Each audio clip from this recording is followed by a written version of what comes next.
wabarakatuh. Kami ucapkan kepada Profesor Madya, Dr. Jamal Safri bin Saibon.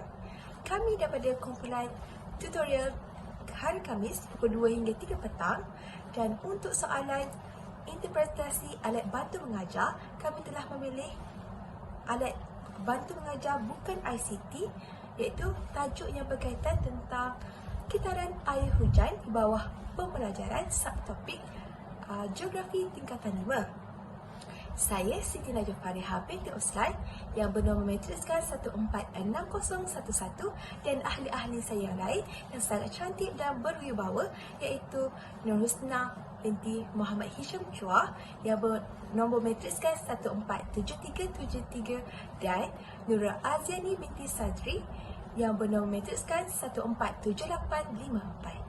Baiklah, saya Najwa akan menerangkan tentang tujuan kami memilih alat bantu mengajar bukan ICT, iaitu kami membuat kitaran air hujan adalah kerana yang pertama, menimbulkan minat pelajar untuk mengetahui tentang proses kitaran air hujan. Sedia maklum bahawa terdapat setengah pelajar yang tidak berapa meminati tentang alam sekitar, maka dengan alat bantu mengajar yang kami pilih ini dapat menarik perhatian pelajar kerana kami menggunakan bentuk model 3D. Yang kedua pula ialah untuk meningkatkan kefahaman pelajar terhadap proses kitaran air hujan yang berlaku di bumi. Kita sedia maklum bahawa pelajar mengetahui tentang air hujan yang jatuh ke bumi ini. Mereka melalui pembacaan mereka di dalam buku. Namun, mereka tidak dapat menggambarkan situasi sebenar bagaimana hujan itu berlaku. Yang ketiga pula ialah untuk memberikan pengalaman yang sebenar kepada pelajar tentang bagaimana air hujan itu berlaku. Hari ini demikian kerana pelajar tahu tentang hujan yang berlaku merupakan sebahagian daripada proses alam. Namun, mereka tidak tahu bagaimana hujan itu terjadi, berasal dari mana, bagaimana hujan itu turun ke bumi dan bagaimana hujan itu mengalir ke sungai dan sebagainya. Maka dengan ini, apabila mereka nampak bentuk 3D itu, mereka akan membayangkan situasi tersebut dengan situasi sebenar mereka. Yang keempat pula ialah untuk membantu perkembangan minda pelajar terhadap kemahiran berfikir aras tinggi. Dengan adanya alat bantu mengajar kitaran air hujan yang kami lakukan ini dapat memberikan kefahaman yang jelas kepada pelajar. Maka apabila mereka menerima pelbagai soalan yang diberikan oleh guru, mereka tidak kusal, tidak gentar terhadap soalan tersebut. Walaupun soalan tersebut susah mana sekalipun, mereka dapat menjawabnya dengan keadaan yang baik kerana mereka memahami, bukannya mereka mengingat. Kerana kalau kita memahami, kita lebih mudah untuk menerangkan soalan tersebut. Yang kelima pula ialah untuk memberikan dorongan kepada pelajar untuk mengkaji, berfikir dan menambahkan lagi bacaan pelajar terhadap kitaran air hujan. Satu rujukan sahaja tidak cukup untuk membuatkan seseorang itu faham tentang sesuatu proses kitaran air hujan. Maka dengan alat bantu mengajar yang kami sediakan ini, dengan adanya nota poket yang ada di tepi kotak tersebut, dapat memberikan kefahaman yang cukup jelas dan membantu pelajar menambahkan ilmu pengetahuan mereka tentang kitaran air hujan. Dan yang terakhir ialah tujuannya untuk mengisi masa lapang pelajar dengan aktiviti yang berfaedah. Sedia maklum bahawa pelajar ini jika ketiadaan guru di dalam kelas, mereka suka untuk melakukan perkara-perkara yang tidak berfaedah, perkara-perkara yang sia. Maka dengan adanya wujudnya alat bantu mengajar ini yang kami letakkan di dalam kelas, maka pelajar dapat mengisi masa lapang mereka dengan aktiviti yang berfaedah. Mereka dapat membaca dan mereka dapat menjawab soalan-soalan yang terdapat di poket alat bantu mengajar kami ini, dan terdapatnya mainan puzzle iaitu gambar kitaran air hujan. Yang seterusnya ialah prinsip-prinsip alat bantu mengajar. Semestinya prinsip yang pertama ini, kami telah mengkaji alat bantu mengajar kami ini berdasarkan tajuk dan objektif pembelajaran, iaitu buku teks Geografi tingkatan 5 sebagai rujukan kami yang utama, dan barulah kami merujuk kepada bahan-bahan bacaan yang lain. Prinsip yang kedua ialah analisis pengalaman pelajar dengan menggunakan sumber-sumber pengajaran tertentu.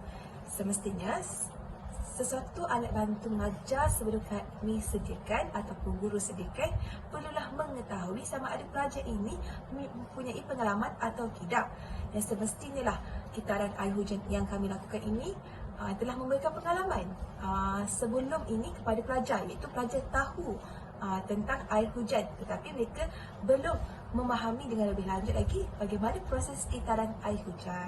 Prinsip yang ketiga pula ialah mutu bahan bantu mengajar. Kami telah menentukan sifat-sifat alat bantu mengajar ini sebelum kami melaksanakannya, iaitu kami telah memilih bahan-bahan yang kukuh untuk membuat kitaran air hujan ini supaya ia lebih tahan lama untuk dijadikan rujukan kepada pelajar.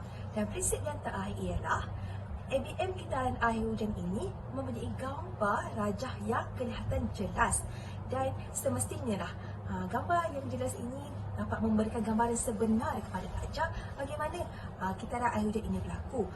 Mungkin mereka tidak dapat melihat di luar situasi sebenar, namun dengan alat bantu mengajar ini dapat memberikan pengalaman kepada pelajar itu sendiri.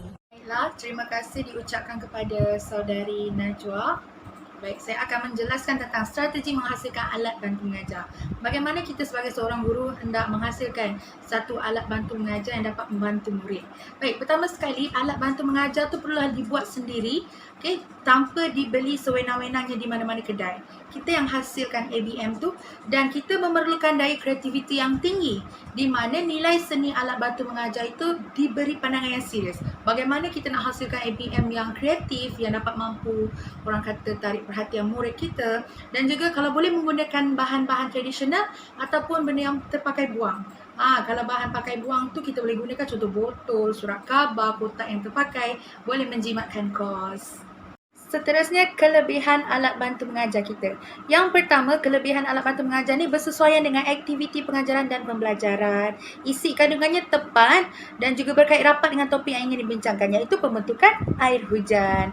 Dan alat bantu mengajar ini juga berupaya untuk menarik perhatian pelajar. Sebab apa? Sebab ia menarik, berwarna-warni, ada puzzle, ada orang kata maklumat tambahan, ada kuis, ada jawapannya sekali.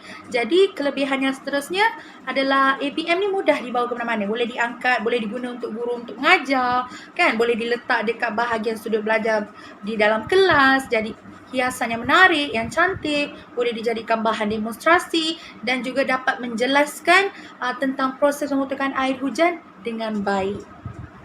Seterusnya, setiap kelebihan pasti ada kelemahannya. Okey, baik. Tentang ABM, alat bantu mengajar kami, kelemahannya adalah alat bantu mengajar ini mudah hilang, dan jika tidak dijaga dengan baik akan hilanglah. Orang kata letak dalam kelas, kena jaga betul-betul, kan?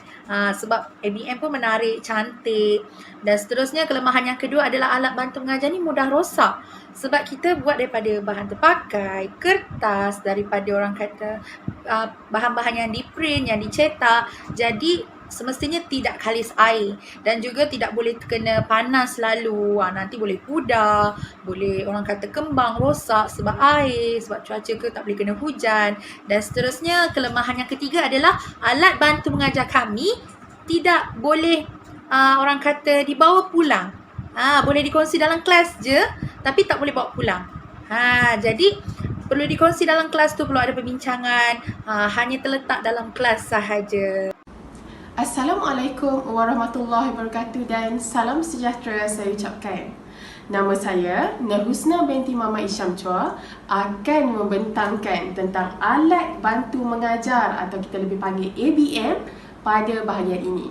Baiklah, pada bahagian ini kami telah menyediakan ABM iaitu untuk subjek geografi tingkatan 5 yang akan menerangkan tentang kitaran hujan. Baiklah, alat bantu mengajar ini dapat membantu guru untuk menjelaskan dengan lebih baik tentang tentang bahagian ini, iaitu kitaran hujan, dan dapat meningkatkan lagi pemahaman pelajar. Sebelum itu, izinkan saya bercerita dahulu tentang ABM ini. Yang pertama, kami telah menyediakan ABM iaitu diperbuat daripada sebuah kotak dan telah memuatkan bahagian-bahagian ataupun komponen yang telah direka khas untuk anak-anak pelajar mampu memahami bagaimana kitaran hujan ini telah berlangsung. Baiklah, tidak itu sahaja. Di sini juga di bahagian kanan dan kiri kami telah menyediakan poket ajaib, iaitu di sebelah kiri dahulu saya akan berceritakan tentang di sini adalah telah guru muatkan beberapa nota khas untuk pelajar. Misalnya di sini saya lihat apakah itu proses bagi kitaran hujan, di mana kita lihat proses menegak, pancaran matahari, dan setiap nota-nota pemeluapan, pintasan, sejak peluhan, semuanya ada di sini. Jadi ini dapat membantu para pelajar selepas mereka melihat kitaran hujan telah disediakan pada ABM ini. Baiklah, seterusnya ialah di bahagian kanan ini kami juga telah memuatkan kuis bagi pelajar-pelajar lebih memahami selepas melihat ABM ini. Yang pertama, misalnya nyatakan dua proses kitaran hidrologi dan guru telah memuatkan jawapan di dalam kuis ini. Baiklah, seterusnya yang paling menarik di bahagian kuis ini ataupun kita bagi poket ajaib permainan, saya telah memuatkan puzzle, iaitu yang memuatkan bagaimana kitaran hujan ini dan pelajar dapat melaksanakan permainan ini selepas mereka melihat bagaimana kitaran hujan ini berlangsung. Dan puzzle ini iaitu kita akan muatkan di poket ini. Baiklah. Seterusnya kita akan melihat cara menyampaikan pengajaran melalui ABM ini. Baiklah, Assalamualaikum semua pelajar. Hari ini cikgu akan mengajar kamu semua tentang kitaran hujan. Yang terbaik ialah pada kali ini, yang istimewanya, cikgu telah menyediakan sebuah alat bantu mengajar bagi kamu semua lebih faham tentang kitaran hujan telah kita belajar pada tempoh hari. Baiklah, di sini kita akan memperlihatkan bagaimana kitaran hujan ini berlangsung, iaitu yang pertama. Daripada awan ni awannya hitam, akhirnya berlakunya air hujan, itu kita gelar sebagai kerpasan. Di sini akan air hujan ni akan jatuh ataupun mengalir di hutan-hutan yang cikgu telah sediakan hutan kepada kamu. Baiklah, dan di hutan ini akan berlakunya resapan di bawah aliran air bawah tanah, dan seterusnya akan dialirkan kepada larian air permukaan. Dan anak panah cikgu tunjukkan ini adalah menunjukkan bahawa bagaimana air itu dinaikkan melalui proses sejatan. Dan kerana apa disejat pelajar? Kerana haba di atas ini, matahari kan panas, jadi matahari telah sejat air hujan itu. Jadi akan berlakunya pemeluapan di sini, akhirnya yang awannya cantik, yang nampak putih dan sebagainya yang kamu lihat di langit itu akan berubah menjadi awan yang gelap. Jadi jangan takutlah anak pelajar awan gelap ni, tak, dia nak melepaskan air hujan. Dan di sini kita lihat satu lagi proses yang berlaku selain sejatan ialah sejat peluhan, di mana semua di bahagian darat, misalnya di pokok-pokok dan sebagainya, akan disejat juga anak-anak pelajar melalui pintasan, dan di sinilah maka terbentuknya lagi proses. Jadi ini merupakan ABM yang telah kita sediakan. Anak-anak pelajar boleh juga selepas melihat ini, cikgu akan tinggal di dalam kelas ABM ini untuk bantu kamu, misalnya untuk kamu ni, dan di sini kamu dapat melihat kuis-kuis yang kamu boleh mainkan dengan kamu punya rakan-rakan. Dan dalamnya ada puzzle sekali, dan di bahagian ini cikgu juga memuatkan nota-nota. Jadi ini membantu kamu untuk kamu mengulang kaji tentang kitaran hujan dan kamu lebih faham. Baiklah, itu sahaja daripada saya. Sekian, terima kasih. Baik, apa tujuan kita adakan alat bantu mengajar sebagai guru? Apa kepentingannya dan apa orang kata implikasi?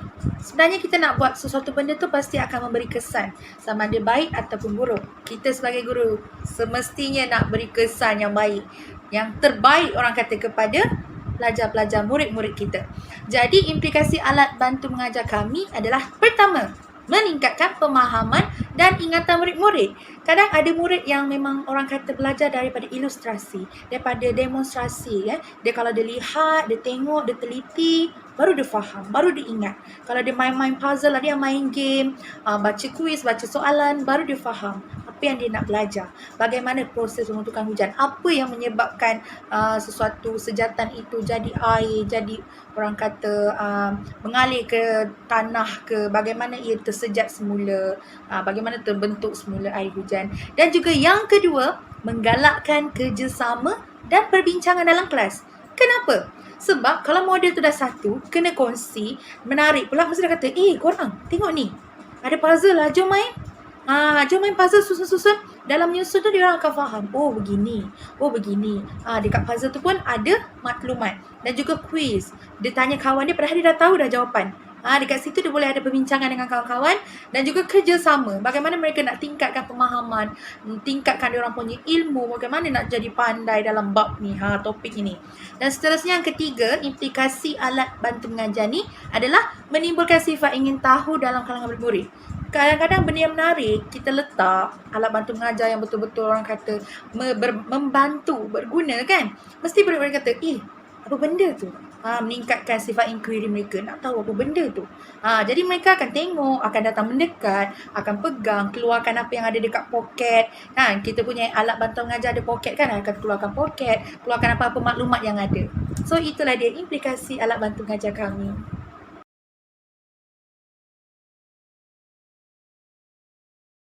Rumusan daripada alat bantu mengajar yang kami lakukan ini iaitu alat bantu mengajar bukan ICT tentang kitaran air hujan dapat meningkatkan kefahaman dan mengukuhkan kefahaman pelajar terhadap kitaran air hujan. Diharapkan dengan alat bantu mengajar yang kami laksanakan yang secara kreatif dan inovatif ini dapat meningkatkan lagi minat pelajar untuk mengetahui subjek, mengetahui topik-topik dalam geografi. Dan semoga dengan alat bantu mengajar ini dapat memberikan inspirasi kepada para guru di luar sana untuk mencipta lebih banyak lagi ABM bukan ICT yang menarik perhatian pelajar untuk memahami sesuatu pembelajaran tersebut. Sekian, terima kasih.